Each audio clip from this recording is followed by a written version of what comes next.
But all of the concessions that Barack Obama has granted the Castro regime were done through executive order, which means the next president can reverse them. And that I will do unless the Castro regime meets our demands. Tonight, Donald Trump doubles down on Cuba during a visit to downtown Miami. Trump is calling on the Cuban government to grant religious and political freedom and to free political prisoners. CBS 4's Hank Tester joins us live from Miami-Dade Elections Department. Hank. Ruta Bay, 52 days, and this place is going to be hopping real busy.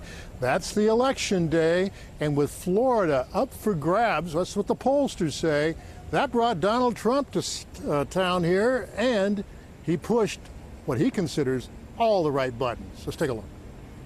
Donald Trump swept into South Florida for Stop Little Haiti. Haitians, a group Trump wooing as he attempts to cut into Hillary Clinton's natural voting demographic.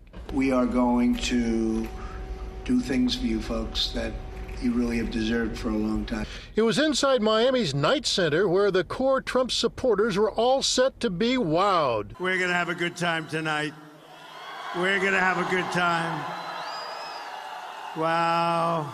Trump threw a lot of red meat to the faithful, and he pitched a strong argument that blacks in the inner city should vote for him. And I'll say it openly, and some people like it, and some people don't like it, and I don't really care.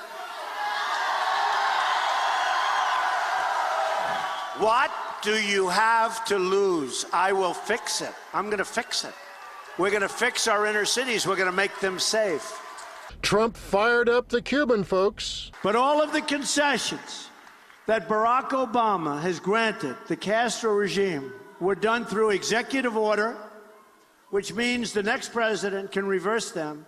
And that I will do unless the Castro regime meets our demands. Not my demands, our demands. You know what the demands are. And he jumped on the Venezuelan issue. They are really having trouble over in Venezuela. But Miami is filled with hard-working, incredible Venezuelan people. But it's been hurt very badly by socialist Venezuela. And the next president of the United States must stand in solidarity. Trump bashed Obamacare, touted his newly minted maternity leave proposal. In short, he hit every South Florida button he needs to win in November, and promises. Imagine what our country could accomplish if we started working together as one people, under one God, saluting one flag. And when Trump mentioned the release of political prisoners and religious freedom in Cuba, a huge crowd stood up and cheered. Heavy Cuban-American turnout tonight. That's the very latest. I'm Hank Tester, CBS 4 News. Back to you. Hank, thank you.